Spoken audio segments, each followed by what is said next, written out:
ሰላም እንዴት ናችሁ? ይህ ስለ ማንቸስተር ዩናይትድ ብቻ የሚዘገብበት የማንቸስተር ዩናይትድ ኢትዮጵያ የዩቲዩብ ቻናል ነው። ለዚህ ቻናል አዲስ ከሆናችሁ ሰብስክራይብ እያደረጋችሁ ቤተሰብ መሆናችሁን እንዳትረሱ። አዲስ ካልሆናችሁና ሰብስክራይብ ካደረጋችሁ ደግሞ ሼር በማድረግ ብዙ ቦታዎች እንድንደርስ እንድታደርጉ በትህትና እንጠይቃለን። በስምንተኛ ሳምንት የእንግሊዝ ፕሪሚየር ሊግ ጨዋታ በላንክሻየር ደርቢ ሊቨርፑል ከማንቸስተር ዩናይትድ ጨዋታቸውን ያደርጋሉ። ስለዚህ ጨዋታ መነሳት ያለባቸውን ፖይንቶች አንድ ላይ ያነሳን የምንቆይ ይሆናል። እስከ ፕሮግራማችን ፍጻሜ ድረስ አብራችሁ እንድትቆዩ ተጋብዛችኋል። ማንቸስተር ዩናይትድ እንግዲህ ወደ አንፊልድ ተጉዞ ከባድ የሚባለውን ጨዋታ ያደርጋል። በእርግጥ በተለያየ መልኩ ነው አይደል ይሄንን መመልከት ያለብን። ለምሳሌ በወቅታዊ አቋም ከተመለከትን ሊቨርፑል አሁን ላይ የሚያስፈራው ሊቨርፑል አይደለም። የሊቨርፑል ችግሮች ምንድናቸው የሚለውን ነገር ከተመለከትን በጣም ብዙ ችግሮች አሉ። ግን አጠቃላይ ግን የሚያስማማን ነገር ግን ሊቨርፑል አምና የነበረው ሊቨርፑል አይደለም። አትሊስት ወይ ደግሞ ካቻምናም የነበረው ሊቨርፑል አይነት አይደለም።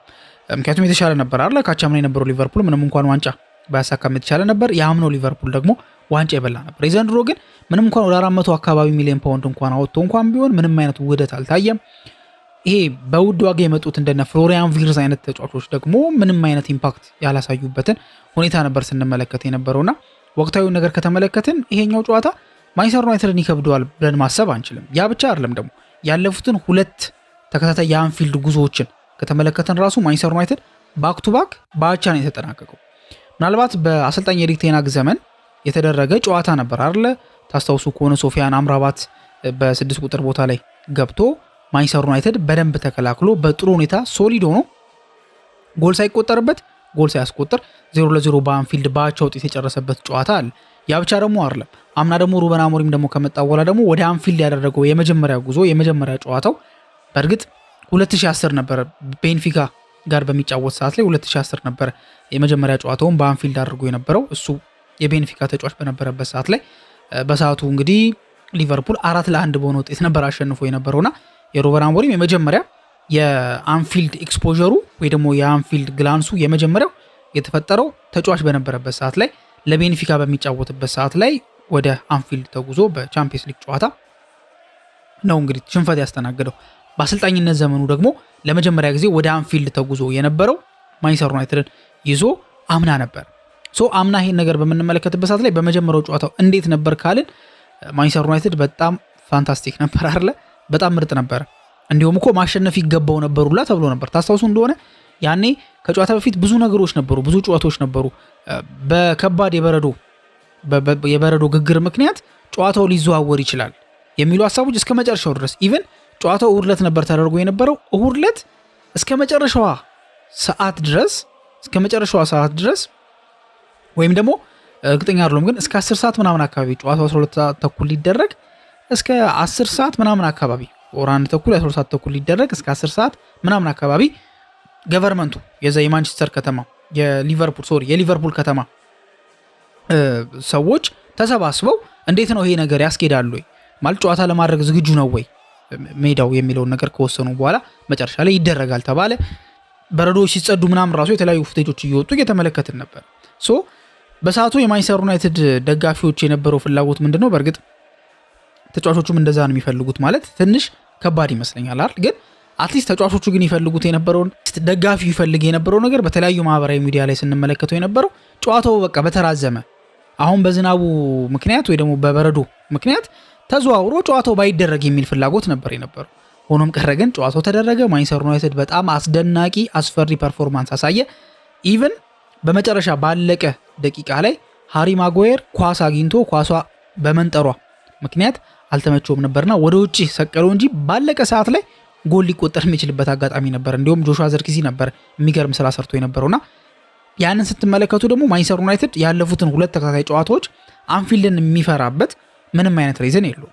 ከታሪክ አንጻር ከተመለከትን አሁን የጠቀስኩላችሁ ለማንቸስተር ዩናይትድ እንደ ጥሩ ዜና የሚወሰደው ወይ ደግሞ እንደ ጥሩ ፐርፎርማንስ የሚወሰደው አንፊልድ ላይ ሄዶ አቻ መለያየቱ ግን ካሸነፈስ ምን ያህል ጊዜ ተቆጥሮታል የሚለውን ነገር ወደኋላ ዲግ አድርገን ለማየት ከሞከርን ግን ለመጨረሻ ጊዜ ማንቸስተር ዩናይትድ በአንፊልድ ተጉዞ ሊቨርፑልን ማሸነፍ የቻለው በጃንዋሪ 2016 ዌይን ሩኒ ባስቆጠረበት ጨዋታ የሉዊስ ቫን ሃሉ ቡድን ነበር ለመጨረሻ ጊዜ ሊቨርፑልን 2016 ላይ ማንቸስተር ዩናይትድ ማሸነፍ የቻለው። ስለዚህ ከ2016 እስካሁን ድረስ ምናልባት በዚህኛው ጨዋታ አሁን በሚደረገው ጨዋታ ማንቸስተር ዩናይትድ ማሸነፍ የማይችል ከሆነ በአንፊልድ ጨዋታ ላይ ያደርግ የሚችለው ማንቸስተር ዩናይትድ በፕሪሚየር ሊግ ያው ኔክስት ይር እንደሆነ ይታወቃልና ኦልሞስት ኔክስት ይር ላይ ይሄን ጨዋታ በምንመለከትበት ሰዓት ላይ ማንቸስተር ዩናይትድ አንፊልድ ላይ ሊቨርፑልን ካሸነፈ 10 ዓመት አልፎት ነው ማለት ነው። አሁን ላይ 9 ዓመት ሆኖታል። ስለዚህ በ9ኛ ዓመቱ ያሸንፋሉ የሚለው ሌላ ጥያቄ ነው። ከአቻ አንጻር ከተመለከትን ግን ያለፉት 2 ጨዋታዎች ለማንቸስተር ዩናይትድ መጥፎ አልነበሩም፣ ለሊቨርፑል ግን መጥፎ ናቸው። ምክንያቱም ሊቨርፑል ቻምፒየንስ ሊግን የበላው በአንፊልድ ነው ተብሎ ራሱ ደረት ተነፍቶ የሚወራለት አይነት ከባድ ስታዲየምን የያዘ ቡድን ነው። ስለዚህ እንደዛ የሚባለው ቡድን በአንፊልድ ላይ ማንቸስተር ዩናይትድ በተለይ እንዲሁም ማንቸስተር ዩናይትድ በጣም አቋሙ ጥሩ አይደለም የሚባልበት ጊዜ ላይ እንደዚህ መቸገሩ ለሊቨርፑል ጥሩ ነው ተብሎ አይታሰብም። ስለዚህ ምናልባት ቀጥታ ወደ ጨዋታው በምናልፍበት ሰዓት ላይ ስለ ጨዋታው የሚነሳ አንድ ኮር ፖይንት አለ አይደለ? ሩበን አሞሪም ሲስተሙን ያንኑ ሲስተም ይጠቀማል ወይስ አይጠቀምም የሚሉ ነገሮች አሉ። ሲስተሙን ይቀይር አይቀይር የሚባሉት ነገሮች ብዙ ጊዜ ሩበን አሞሪም ወደ ማንቸስተር ዩናይትድ ከመጣ ጊዜ ጀምሮ 2 ነገሮች በዋናነት ስለ አሞሪም ይነሳሉ። የመጀመሪያው ነገር ከሚዲያ ጋር ያለው ኤክስፖዠር፣ ሚዲያ የሚሰጣቸው መልሶች ለሚጠየቁት ጥያቄዎች፣ በጋዜጠኞች በሚጠየቅ ጥያቄ የሚሰጣቸው መልሶች ብዙ አንዳንዶች ጥሩ ነው ግልጸኝነቱ ይላሉ፣ አንዳንዶች ደግሞ ጥሩ አይደለም ጥሩ ነው የሚሉት። ለጋዜጠኞች ሁሉን ነገር ቀድመ ከራስህ ከነገርካቸው እነሱ ምንም ሴታፕ ላይ ያደርጉ አይሞክሩም ነገር የሚባል ነገር አለ። ግን በተደጋጋሚ ግን ሩበን አሞሪምን ሴት እያደረጉት የሆነ ነገር ላይ እዛ ላይ በጣም ይጥዱትና የማይሆን ነገር ሲናገር ሳምንቱን ሙሉ ርዕሰ ዜና ሆኖ ሲቆይ እየተመለከት ነው እንገኛለን እና በዛ ይነሳል። ከዛ ውጭ ደግሞ ሲስተሙን አልቀይርም ማለት ነው እና ምናልባት ሩበን አሞሪም ሲስተም ቀይሮ ያቅ ይሆን እንደሆነ ባለፈው ኦን ሃርግሬቭስ በቴነቲ ስፖርት ከሩበን አሞሪም ጋር ቃለ መጠይቅ ነበረውና በዛ ሰዓት በሚጠይቀው ሰዓት ላይ የጀመረው በባክስሪ እንዳልሆነ ነግሮታል። ሩበን አሞሪም እንደሚታወቀው የመጀመሪያ አሰልጣኝነት ካሪየሩን የጀመረው በካሳፒያ ነበር፣ በፖርቹጋል በሰዓቱ ሴሪዲ የነበረው ቡድን ማለት ነው። ያኔ ኢቨን ዋና አሰልጣኝ ሆኖ ራሱ አይደለም የጀመረው፣ ኢንተርንሺፕ ወጥቶ ነበር ወይ ደግሞ ኢንተርን ኮች ነበር የሚባለው እና ኢንተርን አሰልጣኝ ሆኖ ነበር ያኔ ይሰራ የነበረው። ቆይቶ ግን በሂደት ዋና አሰልጣኝ መሆን ቻለ። ዋና አሰልጣኝ ሲሆን ታዲያ ራሱ ሩበን አሞሪም ከአንደበቱ የተናገረው ነገር የጀመርኩት በባክፎር ነበረ፣ እጫወት የነበረው በ4-4-2 ነበር ብሎ ተናግሯል። ታዲያ ከ4-4-2 ምንድነው ወደ ባክስሪ የቀየረው የሚለውን ነገር ስንመለከት ሩበን አሞሪም 4-4-2 እየተጠቀመ የመጀመሪያዎቹን 2 ጨዋታዎች ተሸንፏል።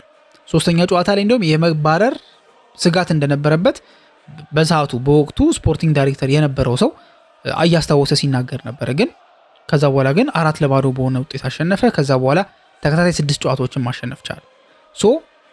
ብዙ ሰዎች የሚሉት ወይም በሩበን አሞሪም የካሳፒያው ቲም ውስጥ አምበል የነበረ ተጫዋች የነበረ ሰው እንደሚለው ከሆነ ሩበን አሞሪም ሲስተሙን የቀየረው 3ኛው ጨዋታ ላይ ነው። የተወሰኑ ሼፖችን ተመልክተን ነበር፣ የተወሰኑ ልዩነቶችን አይተን ነበረ። ከመጀመሪያው አጨዋወት ስታይል ከባክፎሩ የተወሰኑ የባክስሪ ቅርጾችን እየተመለከትን ነበረ ብሎ ተናግሮ ነበር። በተቃራኒው ደግሞ ሩበን አሞሪም ደግሞ የተናገረው ነገር ምንድነው? 3ኛው ጨዋታ ላይ በቃ እድለኞች ነበርን፣ ማሸነፋችን እድለኞች ነበርን። ከዛ በኋላ ግን 4ኛው ጨዋታ ላይ ግን ሙሉ በሙሉ ቀየርኩትና በዛ መጫወት ጀመርኩ። የቀየረበትንም ሪዝን በሚናገርበት ሰዓት ላይ እኛ በሰዓቱ በባክፎር በምንጫወትበት ሰዓት ላይ አብዛኛው ቲም ቢውልድ የሚያደርገው እንግዲህ አስቡት በሴሪዲ በፖርቹጋል ሴሪዲ ላይ ማለት ነውና አብዛኞቹ ቢውልድ የሚያደርጉት በባክስሪ ነው። በባክስሪ ቢውልድ በሚደረግበት ሰዓት ላይ ፉልባኮቻቸውን ወደ ላይ በሚያስጠጉበት ሰዓት ላይ አንድ ላይ 5 ሆኖ ነው የሚመጡት። እኛ ደግሞ ያንን ለመከላከል 4-4-2 ነው ያለን። ሲጀመር 2 አሉ፣ 2 ሲቀነሱ እያለ ቲማችንን ዲስማንትል ሲያደርጉት ነበር ወይ ደግሞ ቲማችንን በጣም ሲያሰቃዩት ነበር። ይሄን ነገር ስመለከት ጉዳዩ እየሰራ አይደለም፣ በአግባቡ እየተደረገ አይደለም። ስለዚህ በጊዜ ወደ ባክስሪ ቀየርኩና በዛው ቀጠለ ብሎ የተናገረበት አጋጣሚ አለና የሚገርማችሁ እስካሁን ድረስ በካሳፒያ የባክስሪ ትራዲሽን አልተለወጠም። አሁንም ድረስ ኢፌክቲቭ ነው ተብሎ ነው የሚታሰበው። አንዳንድ ተጫዋቾች ራሱ በሱ ስር የተጫወቱት አሰልጣኝ ከሆነ የምንጠቀመው ባክስሪ ነው እስከማለት ድረስ የደረሰ ጥሩ ስራን ነበር ሰርቶ አልፎ የነበረውና ሃርግሬቭስ እንዴት ነው ትቀይራለሁ ተብሎ ሲጠየቅ ያኔም ቀይሬ ነበር፣ የቀየርኩበት ሪዝን ይሄ ነው። አሁንም ግን የሆነ ጠዋት ላይ ተነስቼ ይሄን ሲስተም መቀየር አለብኝ ብዬ ካመንኩና ካሰብኩኝ ሲስተሙን ወዲያውኑ ቀይሯል። ምክንያቱም የኔ ሐሳብ ማሸነፍ ነው፣ ጨዋታ ማድረገው ለማሸነፍ ነው፣ ማሰለጥነው ለማሸነፍ ነው። ለማሸነፍ እስከረዳኝ ድረስ ሲስተሜን በደንብ አድርጌ ቀይራለሁ። ግን አሁን ግን ያ አይደለም የሚሰማኝ። አሁን ላይ በሱ አመለካከት ከሆነ ሲስተሙን ለመቀየር የሚያስፈልጉት 2 ነገሮች ናቸው። አንደኛው አሁን የጠቀስኩላችሁ በቃ የሆነ ሰዓት ላይ ተነስቶ ትክክል እንዳልሆነ አናላይዝ ሲያደርግ በራሱ ሰዓት ላይ እንደሚቀይር ተናግሯል። ይሄ አንደኛው መንገድ። ሌላኛው መንገድ ደግሞ ምንድነው? እሱ እንደተናገረው ከሆነ መጀመሪያ በዚህ ሲስተም በባክስሪ በቃ በምቾት መጫወት አለባቸው ተጫዋቾቹ መልመድ አለባቸው። በምቾት ጥሩ መጫወት አለባቸው። ይሄንን ሲስተም በምቾት በአሪፍ ሁኔታ መጫወት የሚችሉ ከሆነ ከዛ በኋላ የትኛውንም ሲስተም አዳፕት ማድረግ አያቅተንም፣ እኔም ደግሞ የተለያዩ ሲስተሞችን እሞክራለሁ ብሎ ተናግሯል። ስለዚህ ሊቀየር የሚችልባቸው ሁለት ሪዝኖች፣ አንደኛው ራሱ ፊል ካደረገና ካመነበት ነው። ሁለተኛው ደግሞ ተጫዋቾቹ በቂ ነው፣ በበቂ ሁኔታ ተዘጋጅተዋል፣ በዚህ ሲስተም ላይ ኮምፎርታብሊ መጫወት ይችላሉ ብሎ ካሰበ በኋላ ሊቀየር እንደሚችል ተናግሯል። አሁን ምናልባት በአንፊልዱ ጨዋታ ከሊቨርፑል ጋር የሚኖሩ ኪዮኑ ላይክ ሩበን አሞሪም መወሰን የሚጠበቅበት ወሳኝ የሆኑ 4 ፖይንቶች አሉ። እነዚህ 4 ፖይንቶች ምን ምንድን ናቸው የሚለውን ነገር በጥልቀት ለማየት እንሞክር። የመጀመሪያው የበረኛ ምርጫ ነው። እንግዲህ በሰንደርላንዱ ጨዋታ ላይ አልታይ ባይንዲር ወደ ተጠባባቂ ወንበር ወርዶ ወጣቱ የ23 ዓመት ቤልጂየማዊ ከሮያል አንትወርፕ የመጣው ሴኒ ላመንስ በቋሚ 11 ውስጥ ተካቶ ነበረ። ቋሚ ወይ ደግሞ ጀማሪ በረኛ ሆኖ ነበር። በጥሩ ሁኔታ ነው ኤክስኪዩት ያደርገው። ክሊንሺት ይዞ ነበረ። ፕሬዘንሱ የሚገርም ነበረ። ያለው ኮንፊደንስ በጣም አስደናቂ ነበር። ስለዚህ ላመንስ በጥሩ ሁኔታ ነው ኤክስኪዩት ያደረገው። ያ ብቻ አይደለም፣ በመልበሻ ክፍል በፐርሰናል ህይወቱ ራሱ በሴኒ ላመንስ ህይወት አካባቢ በሴኒ ላመንስ አካባቢ እንዳለ እየተነሱ የሚገኙት ነገር ልጁ ማቹርድ ነው። ካሁኑ መኪና አልኩኝ ቤት አስተካክሎ ሁሉን ነገር ማኔጅ አድርጎ ለረጅም ጊዜ እቆያለሁ በሚል ሜንታሊቲ ብዙ ተጫዋቾች ሲከራዩ እናውቃለን አይደለ? ወይ ደግሞ ሆቴል ሲኖሩም እናውቃለን። ግን ደግሞ እሱ በስነስርዓት ቤት ፐርቼዝ አድርጎ ብቻ በደንብ ሴትን ለማድረግ ይሄ እንደሚታወቀው ኦብቪየስሊ አሁን ምን ያገናኘዋል ካላችሁኝ የቤቱ የመኪናው ምናምን ጉዳይ ዞሮ ከሜዳ ውጭ የሚያደርጓቸው አክቲቪቲዎች ናቸው ሜዳ ውስጥ አፌክት የሚያደርገው። ከሜዳ ውጭ የተረጋጋ ላይፍ የሚመራ ሰው ተጫዋች ሜዳ ውስጥም የተረጋጋ ላይፍ ይመራል ብዙ ጊዜ። ለዛ ነው ማቹርድ ነው እያሉት የሚገኙት። ከሜዳ ውጭ በሚያሳየው ነገር ትሬኒንግ ላይ በሚያሳየው ቢሄቪየር ባህሪው የሚወስናቸው ውሳኔዎች ምናምን በጠቅላላ ሲመለከቱ በዙሪያው ያሉ ሰዎች አሰልጣኙን ጨምሮ የቡድን ጓደኞቹ የስታፍ አባላት ይሄ ልጅ ማቹርድ ነው ብለው ሁሉም በሚባል ደረጃ በአንድ ድምጽ የተስማሙበት አጋጣሚ አለ። ያንንም በሰንደርላንዱ ጨዋታ ላይ ተመልክተ ነው ነበር። ሜዳ ውስጥ የነበረው ቦክስ ውስጥ የነበረው ፕሬዘንስ በጣም የሚያስደንቅ ነበር። ምናልባት እኮ ቤዚክ የሚባሉ ነገሮችን ነበር አድርጎ የነበረው በባለፈው ፕሮግራሜ ላይ እንዳልኩት። ግን እነዛ ቤዚክ ነገሮች ናቸው ማንቸስተር ዩናይትድን ዋጋ ሲያስከፍሉት የነበረው። ማንቸስተር ዩናይትድ አቅቶት ዋጋ ሲከፍል የነበረው በነዛ ቤዚክ ነገሮች ነው። የታይሚንግ ችግር፣ በረኛ መቼ መውጣት እንዳለበት ያለ ማወቅ ችግር። ይሄ በአንድሬ ኦናና ስር እሱ ብቻ አይደለም፣ በአልታይ ባይንዲር ላይ ራሱ በጣም የሚነሳ ጥያቄ ነበር። ስለዚህ እነዚህም ቤዚክ ነገሮች በስነ ስርዓት በብቃት መወጣቱ ራሱን የቻለ ትልቅ ነገር ያስገኘለት ማንቸስተር ዩናይትድ ከዚህ በፊት የነበሩት በረኛ ከሚያሳዩት ነገር አንጻር ነው። እንደዚህ አይነት አቅም ያለውን ተጫዋች ማሰለፍ አለበት ወይስ የለበትም የሚል ትልቅ ውሳኔ ጠብቋል። ምናልባት ካሰለፈው ሪትሙን እንዲጠብቅ ያደርገዋል። በአንፊልድ ጥሩ ኮንፊደንስ ሊሰጠው ይችላል። በሌላ በመጥፎ ሳይድ ከተመለከትን ደግሞ አንፊልድ በጣም ከባድ አይደለም ለወጣት ተጫዋች ቀርቶ ማቹርድ ያደረጉት ራሱ የሚከብዳቸው ስታዲየም እንደሆነ ይታወቃል። ስለዚህ በዛ ስታዲየም ይሄ ልጅ መጥቶ ከባድ የሚባለው የመጀመሪያ አዌ ማቹን ለማንቸስተር ዩናይትድ በአንፊልድ ማድረጉ ሳይኮሎጂካሊ አይጎዳውም ወይ የሚሉ ጥያቄዎች ይነሳሉና በዚህ ጉዳይ ላይ ሩበን አሞሪም በጣም ትልቅ የሚባል ውሳኔ ይጠብቋል ተብሎ ይታሰባል። ሌላኛው መወሰን አለበት ተብሎ የሚታሰበው ቦታ የአማድ ቦታ የቱ ጋር ይሰለፍ? ራይት ዊንግ ባክ ቦታ ላይ አማድ ከሰንደርላንዱ ጨዋታ በብቃት ሲጫወት ተመልክተ ነው ነበረ። ከእምቡሞ ጋር የነበራቸው ጥምረት በጣም አስደናቂ ነበር። ያላቸው ተግባቦት፣ መናበባቸው ምናምን ብዙ ነገር ሲደነቅ ነበር። አማድም በዛ በራይት ዊንግ ባክ ቦታ ላይ ዳሎ በግራ በኩል ሆኖ በቀኝ አማድ ሆኖ አማድ ሞል የማጥቃቱን እንቅስቃሴ ሲተገብር ተመልክተ ነው ነበር። ያንን በሚያደርግበት ሰዓት ላይ አቅሙ ጥሩ ነበረ። ብቃቱ በጣም አሪፍ የሚባል ነበረ። በጥሩ ሁኔታ ነበረ ሲጫወት የነበረው። በአሪፍ ሁኔታ ኤክስኪዩት አድርጎታል ተብሎ ይታሰባል። ግን ደግሞ ሌላ የሚነሳው ጥያቄ አማድ በግራ 10 ቁጥር ቦታ ሲሰለፍ ነበር። በእርግጥ ኩኒያ ባልነበረበት ሰዓት ነበረ። ኩኒያም ማውንትን ባልነበሩበት ሰዓት ነበር እዛ ቦታ ላይ ይጫወት የነበረው።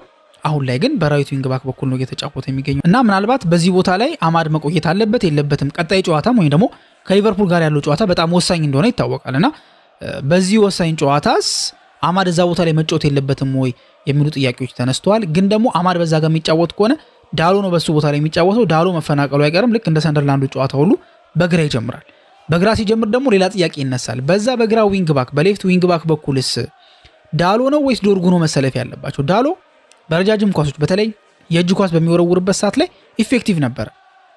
ወይም ደግሞ አንድ እንዲሁም ቤንጃሚን ሼሽኮ ያስቆጠራትን ጎል ከተመለከታችሁ ከሃንድ ቦል የተገኘች ከእጅ ውርወራ ከሃንድ ቦል ሳይሆን ከእጅ ውርወራ የተገኘች ኳስ ነበረች። ስለዚህ ለዛ ጥቅም ሲሰጥ ነበረ።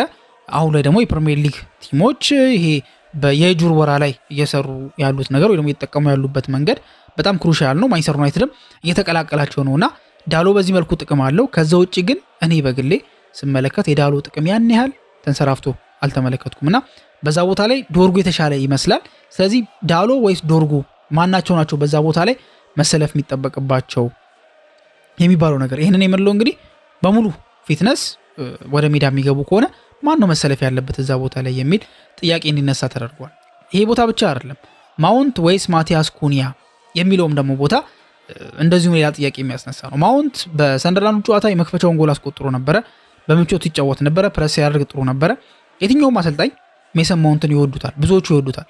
አጨዋወቱ ይመቻቸዋል። ፕረስ ያደርግ ለፊነቱ፣ አልደክም ባይነቱ፣ እዚህም እዛም መሯሯጡ በብዙዎች ዘንድ እንዲወደድ አድርጎታል። አቅሙም ደግሞ የብቃትም ደግሞ ችግር አይነሳበትም እና እነዚህ ነገሮች ስትመለከቱ ማውንት መሰለፍ አለበት። ማቲያስ ኩኒያስ እሱም ደግሞ በጉዳት ምክንያት ነው ከቦታው የጎደለው እንጂ በነበረባቸው ጨዋታዎች ላይ ጥፋት ሲያጠፋ አልተመለከትም። ድሪብል ሲያደርግ ጥሩ ነበረ። የጎል ሙከራዎችን ያደርግ ነበረ። ቢግ ቻንሶችን ክሬት ለማድረግ ይጥር ነበረ። ጥሩ ፐርፎርማንስ አሳይቶ ነበረ። ሁለቱንም በአንዴ ማሰለፍ አይቻልም፣ ምክንያቱም ብራያን ምቡሞ አለ። ምቡሞ ባይ ዲፎልት ይሰለፋል፣ ቤንጃሚን ሼሽኮም ባይ ዲፎልት ይሰለፋል። ስለዚህ እዚህ ቦታ ላይ ግን ማውንት ወይስ ኩኒያ የሚለው ነገር ይጠበቃል። ምናልባት ነገሮችን በተወሰነ መልኩ የሚያቀለው አንደኛ አሸናፊ ቡድን አይቀየርም በሚባለው ስትራቴጂ ሜሰን ማውንት ሰንደርላንድን ያሸነፈው ማንቸስተር ዩናይትድ ዋና አካል ስለነበረ ላለመቀየር መብት ሊኖረው ይችላል። ያ ብቻ አይደለም። ማቲያስ ኩኒያ ከኢንተርናሽናል ብሬክ አንጻር ከተመለከትን ሜሰን ማውንት በደንብ አርፎ ነው የተመለሰው። ማቲያስ ኩኒያ ግን እንደሚታወቀው ነው። ስለዚህ ይሄ ነገር አንድ ፋክተር ሆኖ ምናልባት ሜሰን ማውንት በዚህ ቦታ ሊጫወት እንደሚችል ይጠበቃል። ማቲያስ ኩኒያም እንግዲህ መጥፎ ነገር ስላልሰራ ማለት መጥፎ ፐርፎርማንስ ስላላሳየ ቤንች ቢደረግ አይ መጥፎ ፐርፎርማንስ ስላሳየው ነው ብሎ ኮንፊደንሱ ሊወርድ እንደማይችል ይጠበቃል። ሌላኛው ሩበን አሞሪም መወሰን አለበት ተብሎ የሚታሰበው ታክቲካሊ ነው። ይሄ ባክስሩን ይቀይር አይቀይር አይደለም፣ ግን ከሰንደርላንድ ጋር ማንቸስተር ዩናይትድ እንዴት ነበር ያሸነፈው? ማንቸስተር ዩናይትድ ከሰንደርላንድ ጋር ያሸነፈው በጣም ዳይሬክት ፉትቦልን ተጫውቶ ነው። ቀጥተኛ እግር ኳስን ይሄ ኳስን በማንሸራሸር በጣም ፖሴሽን ላይ በጣም ቤዝድ ያደረገ ዲፔንድ ያደረገ ጨዋታን አይደለም። ኳስ በትንሽ ቅብብል ከአንደኛው የጎል ኢንድ ወደ ሌላኛው የጎል ኢንድ ያልፋል፣ ያን ወደዛኛው የጎል ኢንድ ያልፋል። ከዛ በኋላ በዛ ሰዓት ላይ ማንቸስተር ዩናይትድ አደጋ ይፈጥራሉ፣ ቻንስ ክሬት ያደርጋሉ፣ ጎልም ደግሞ ያስቆጠሩባቸውን አጋጣሚዎች እናስታውሳለን። ያ ብቻ አይደለም። ሴኔ ላሜንስ ራሱ ረጃጅም ኳሶችን ቀጥታ ወደ ቤንጃሚን ሼሽኮ እንዲለቅ ተደርጎ ነበር። ስለዚህ በሰንደርላንዱ ጨዋታ ላይ አንደኛው የማንቸስተር ዩናይትድ ጠንካራ ጎልና እንዲያሸንፍ ያደረገው ሴኔ ላሜንስ ተደጋጋሚ ኳሶችን ረጃጅም ኳሶችን እንዲጥልና እነዛ ረጃጅም ኳሶች ደግሞ ቀጥታ ቤንጃሚን ሼሽኮን እንዲያገኙት ሲያደርግ ነበረ። ይሄኛው አንደኛው መንገድ ነው። ከዛ ውጪ ዳሎ ቅድም እንዳልኳችሁ ሎንግ ስሮ የሚባለው ረጅም ይሄ የእጁር ወራ ሲያደርግ ነበረ። አንድ ጎል እንዲሁም በዛ አጋጣሚ የተገኘበት ጊዜ ነበርና ያ አንዱ ጥንካሬ ነው። ስለዚህ በአንፊልዱ ጨዋታስ እነዚህን ነገሮች ይጠቀማቸዋል ወይ? ሞር ይሄ የዳይሬክት ፉትቦል ምናልባት ለመከላከልም ይመቻል፣ ለትራንዚሽናል ፉትቦል ይመቻል ዳይሬክት ፉትቦል በሚጫወትበት ሰዓት ላይ እና ምናልባት ሰንደርላንድን ያሸነፈበትን ፎርሙላ በተወሰነ መልኩ ብሉፕሪንቱን ወስዶት ለአንፊልዱ ጨዋታ እንዲሆን አድርጎት የአርነ ስሎት አጨዋወትን ተመልክቶ የልጆቹን እንቅስቃሴ ተመልክቶ በዛ መልኩ ኢምፕሊመንትን ለማድረግ ጥረት ቢያደርግ ለሩበን አሞሪም ለማንቸስተር ዩናይትድ ለማሸነፍ ጥሩ ነገር ይሆናል ተብሎ ታስቧል። ምናልባት በማንቸስተር ዩናይትድ በኩል የመጨረሻ የማደርገው ርዕስ ኤሚል ሄስኬ የተባለው የቀድሞ ተጫዋች የማንቸስተር ዩናይትድ ችግር የሩበን አሞሪም ችግር አይደለም፣ የታክቲክ የፎርሜሽን ምናምን አይደለም። የማንቸስተር ዩናይትድ ዋነኛ ችግር የሊደር ችግር ነው ብሎ ተናግሯል። ማንቸስተር ዩናይትድ ሊደር የለውም። የትኛውም ቡድን ለምሳሌ በማንቸስተር ዩናይትድ የቀድሞ ሊሆን ይችላል ራሱ ኤስኬ በሊቨርፑል በሚጫወትበት ሰዓት ላይ እሱ በነበረበት ሰዓት ላይ የነበሩ ተጫዋቾች ብዙዎቹ እነ ማካሊስተር ነበሩና እነሱ መሪ ነበሩ። ጄራርድም እድሜ በጣም ትንሽ ነበረ፣ ግን ደግሞ እሱም ሊደር ነበር። ሜዳ ውስጥ ሊደር ያስፈልጋል። አንድ ቡድን አንበሩ ብቻ አይደለም ሊድ እንዲያደርግ የሚጠበቀው፣ ሌሎችም ደግሞ ሊደሮች መኖር አለባቸው። ለምሳሌ ማንቸስተር ዩናይትድ የቀድሞ ማንቸስተር ዩናይትድን ስትመለከቱ የፈርጊው ማንቸስተር ዩናይትድ ማን ነበር ሊደር? አንበሉ ሮይ ኪን ነበር፣ ግን ስኮልሲም ይቆጣል። ኤቭራም ደግሞ ከመጣ በኋላ ይቆጣ ነበር። ፈርናንድም ይቆጣ ነበር። ኔቭልም ይቆጣ ነበር። አዲስ የገቡትን ተጫዋቾች ከተመለከታችኋቸው ሙሉ ቲሙ ነው ጫና የሚያሳድረው እንጂ አንድ ተጫዋች ብቻ አይደለም። እና ይሄኛው ሊደር የሚባለው ነገር ማንቸስተር ዩናይትድ ጎሎታል።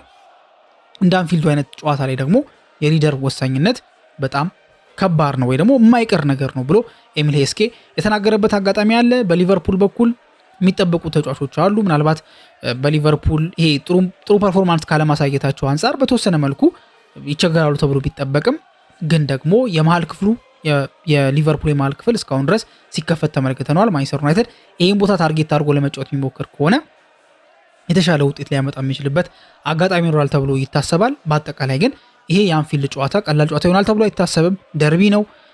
ከወቅታዊ ፐርፎርማንስ አንጻር ከተመለከትን ማንቸስተር ዩናይትድ ወደ ጥሩ ፐርፎርማንስ እየመጣ ያለበት የመጨረሻ ጨዋታ ነው ያደረገው። ሊቨርፑል ደግሞ ተከታታይ ጨዋታዎችን የተሸነፈበት አጋጣሚ ነው ያለውና ሜዳ ላይ ምን ያስመለክቱናል፣ የትኛው ቡድን የተሻለ ሆኖ ይቀርባል የሚለው ነገር ጨዋታውን በጉጉት እንድንጠብቀው ያደርገናል ማለት ነው። እናንተ ስለዚህ ጨዋታ ምን ታስባላችሁ የሚለውን ነገር በኮሜንት ሴክሽን ላይ እንድታስቀምጡልን እንጠይቃችኋለን። እስካሁን ስለተከታተላችሁን እናመሰግናለን። በቀጣይ ፕሮግራም እስከምንገናኝ ድረስ መልካም ጊዜ ይሆንላችሁ።